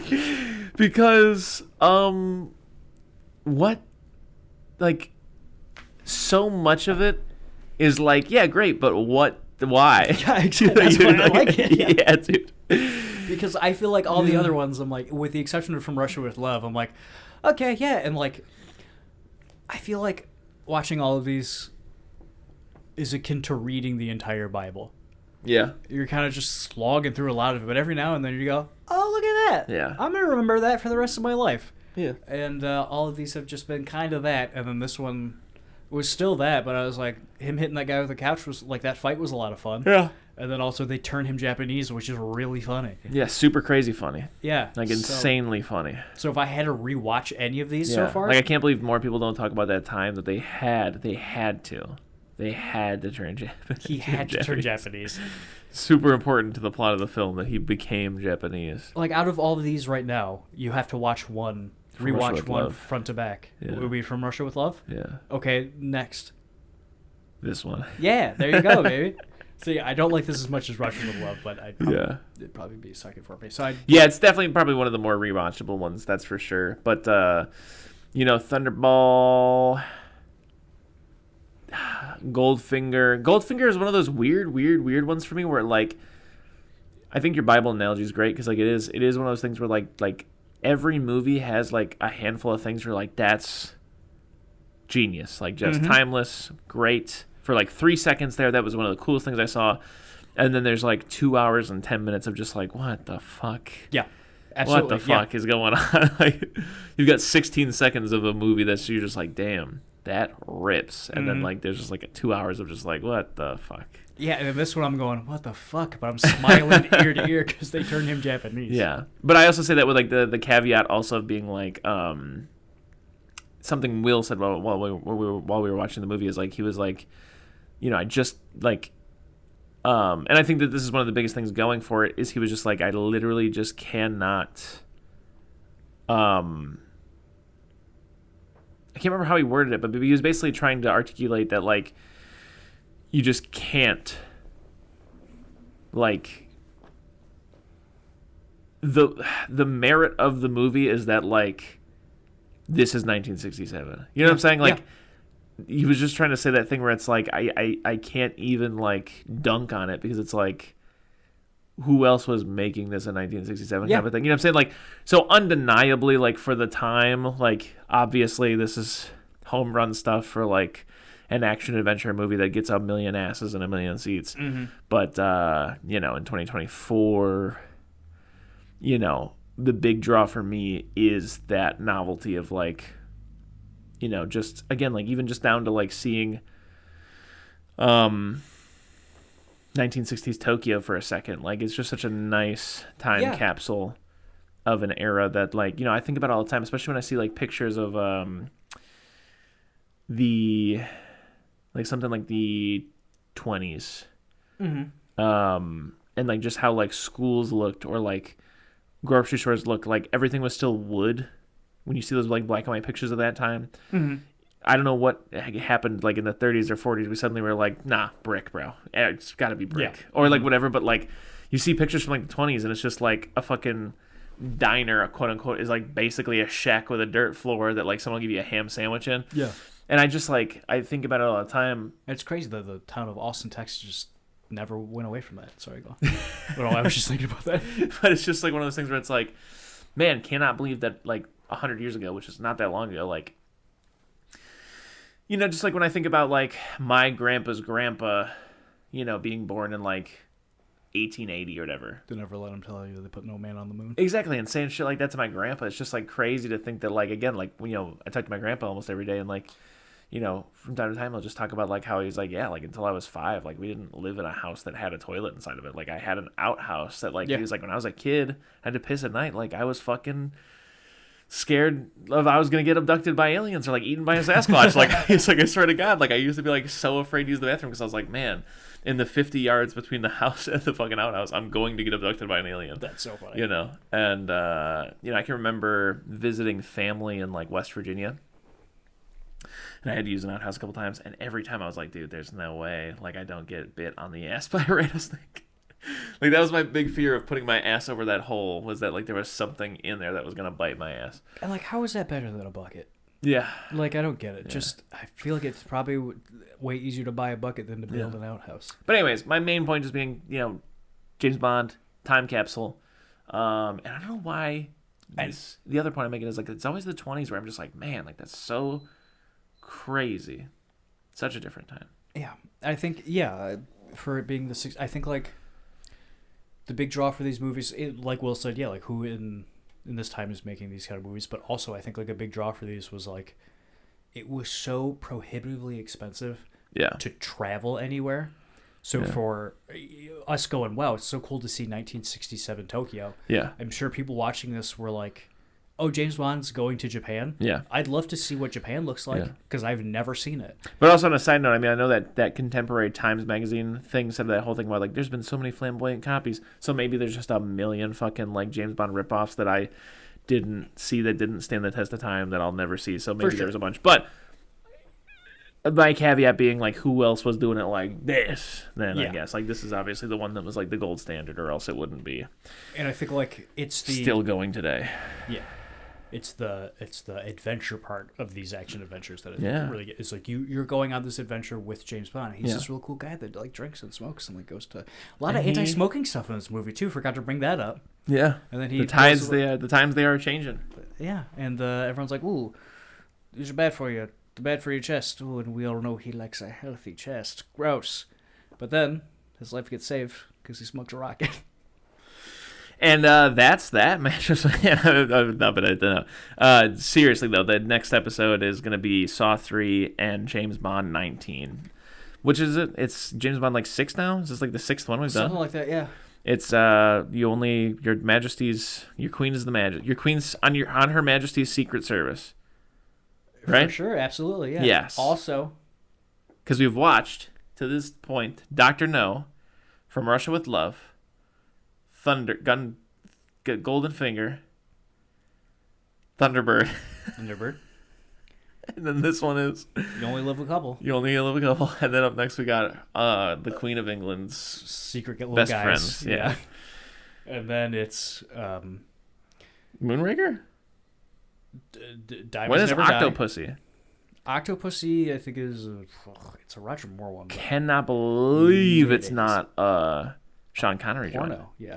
Yeah, that's a great point. Yeah. Octopussy's the one that came out at the same time as Deep Throat? Sean Connery coming back for like the knockoff one. The remake of Thunderball. Wow, what is that movie? Soundtrack. What is that song, huh? That's a great question, yeah. Yeah. It's called like, what is that movie even called? It's like Tomorrow Never Dies, I think. I thought the movie was called Octopussy. Octopussy's the Roger Moore one. Oh. And then the knockoff Sean Connery one that came out at the same time is... Wait, so the canon James Bond film is called Octopussy, though? Yes. Okay, so what the fuck is that song? You're right, I gotta look this up. Because they always say the title. Also, we have to sneak in the second annual Lillard Awards as well. Oh, that's right. Next week is not going to be those movies. No, we'll do them both. We'll do it both? Dude, we got so many Saws and James Bonds to get through. Oh, you think we're going to be able to run through the awards that quick? We'll figure it out. Okay. We'll put something together. Let's see. Octopussy, 1983. Based on starring cinematography, music, We're going to run out of Saws before we run out of James Bond, so we'll be back to watching different movies sooner than, The Octopussy theme song is called All Time High. Wow. And aren't they usually named like after the movie? I think this is the exception. Yeah, and looking at all these lyrics, not once do they say Octopussy. Well, that's crazy. There's a 1954 live television adaptation of the novel of the same name, Casino Royale. Oh yeah, it came out earlier. Oh yeah, who plays him in that? A guy named Barry Nelson. Yeah, who is Barry Nelson? What is he? Peter Lorre is Le Chiffre. Can you watch any of this? It's got to be lost since it was live. I feel like there's no way. Oh no, you can. Yeah, there's no way you can not. You can for sure watch it. Yeah. Okay. And then we could also watch the Woody Allen one. All right. Well, I feel like. Oh no. What? I'm just gonna read you the track listing for Octopussy. Song 1, All Time High by Rita Coolidge. Song 2, Bond Lookalike. Song 3, Pussy Number 1. 009 Gets the Knife. Song 4, That's My Little Octopussy. Oh my God. Yeah, I'm going to have to listen to that. Hey, I'm feeling a strong That's That Mattress Man. Mm-hmm. So I think I got to say, That's That Mattress Man.